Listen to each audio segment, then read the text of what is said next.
สบายดีคลิปนี้ก็สิพามาสอนสมัครโบรกเกอร์ IUX สำหรับเทรดทองคำเทรด Forex สำหรับใครที่จะสมัครก็เข้ามาเอาลิงก์อยู่หน้าเพจนั่นได้เลย เข้ามาแล้วเดือนมาทีแต่ละรูปภาพแต่ละคลิปมาสิลงลิงก์ไว้ให้อยู่นี้อยู่คอมเมนต์นี้นี่คัดลอกเอาเลยตัวนี้คือเป็นลิงก์ของ IUX คัดลอกเอาแล้วไปวางใช้ที่ Google Chrome นี่เข้าไปเลยหรือว่าพระสิเปิดอยู่หันก็ได้เลยเปิดอยู่ในเฟซก็ได้เลยมาแล้วก็วางลงกดไปต่อพร้อมพอหน้านี้เฮาก็มาเลือกภาษาอยู่นี่เลือกเป็นภาษามันบ่ให้เปลี่ยนเอาเป็นอังกฤษคือเก่า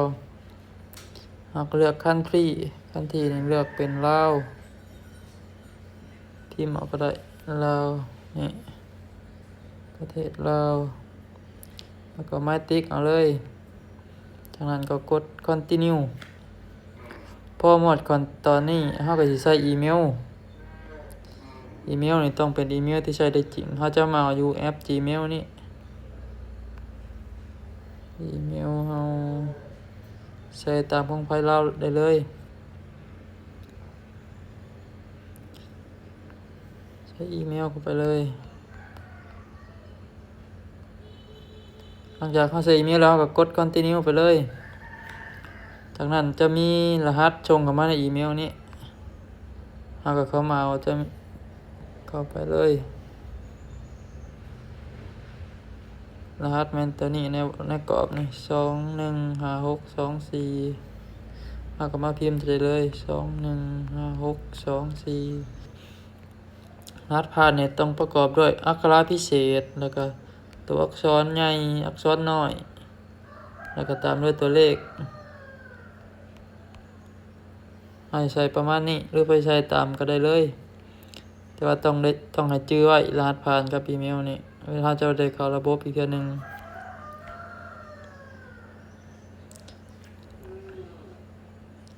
พอมาขั้นตอนนี้เฮาเลือกรูปได้ก็ได้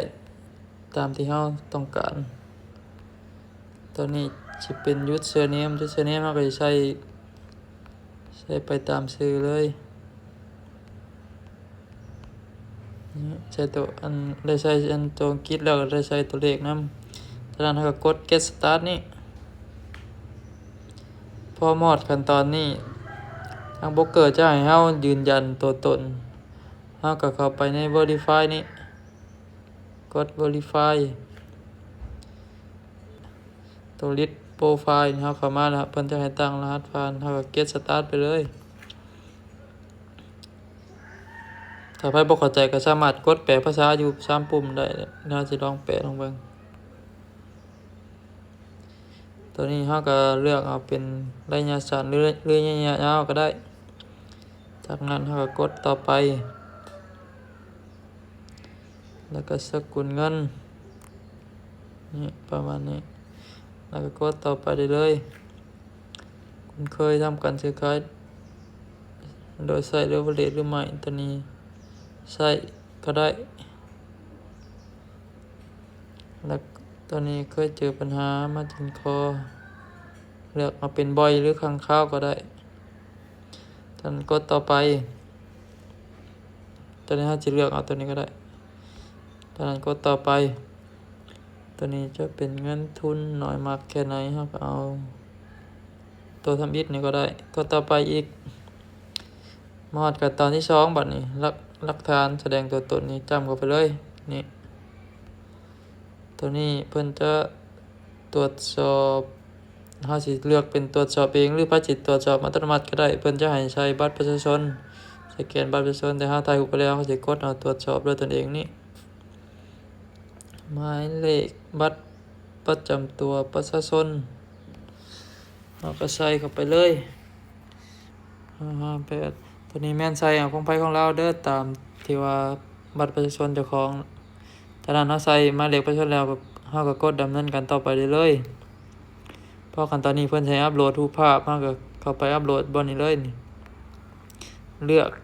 แล้วก็ไปที่ข้างรูปภาพ จากนั้นเราก็ไปเลือกเอารูปบัตรประชาชนเราพอเลือกบัตรประชาชนแล้วกดดำเนินการต่อนี้สีเขียวๆนี่อัปโหลดรูปถ่ายของคุณเองเราก็เลือกเข้าไปอีกแล้วก็เลือกรูปภาพก็อย่างรูปนี้รูปของเรานี่เราก็กดไม้ติ๊กเอาเลยจากนั้นเราก็กดดำเนินการต่อเราก็ใช้ชื่อจริงบัตรนี่ชื่อจริงตามบัตรประชาชนหรือว่าเฮาสิเบิ่งอันในปึ้มธนาคารก็ได้มันเวลาฝากเงินมันจังตรงกันถ้าบ่ตรงมันเงินจะบ่เข้าแล้วก็ชื่อจริงนามสกุล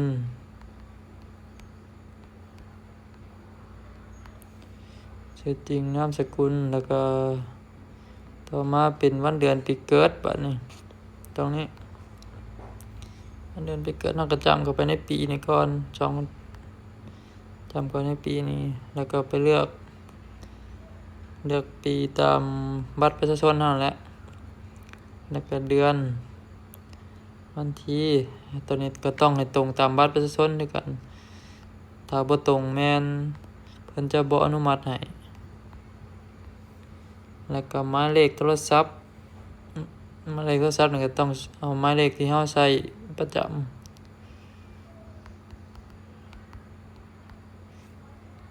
จากนั้นเราก็มากวดเบิ่งคืนอีกเทื่อนึงกดดำเนินการต่อ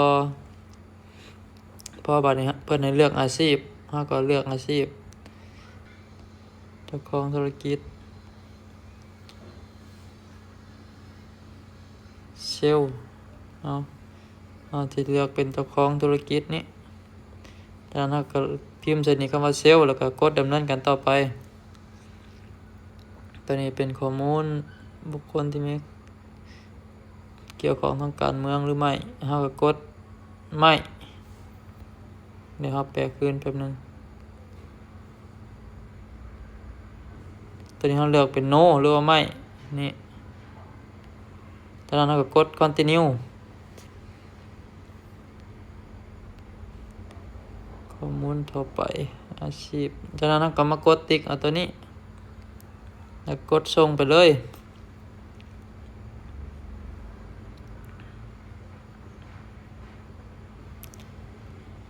ตัวนี้จะเป็นการเรียบร้อยสำหรับการส่งเอกสารเราก็ตกลงเข้าไปได้เลยแล้วก็มีแต่รอเพิ่นตรวจสอบจากนั้นเราก็ไปโหลดแอปมาiUX นี่iUX นี่แล้วเราก็มาโหลดเอาเลยนี่เป็นแอปตัวนี้แล้วก็เอาอีเมลกับรหัสผ่านที่เราตั้งนะไปล็อกอินเขาจังใช้ง่ายเวลาสมัครแล้วเราก็เอาอีเมลที่เราใช้กรอกตอนสมัครนำมาใส่เลยแล้วก็กับรหัสผ่านที่เราตั้งเอาเมื่อก่อนนั้นถ้าใครบ่จื้อก็ให้แคปไว้123กด continue ตัวนี้จะเป็นการเข้าสู่ระบบประมาณนี้คือตอนนี้เฮาแม่นส่งยืนยันไปแล้วตัว verify นี่เฮาก็ not now เลยมีแต่รอถ้าเพิ่นมาอนุมัติอยู่นี้อยู่3ปุ่ม3ขีดนี้เฮาสามารถเช็คได้อยู่นี้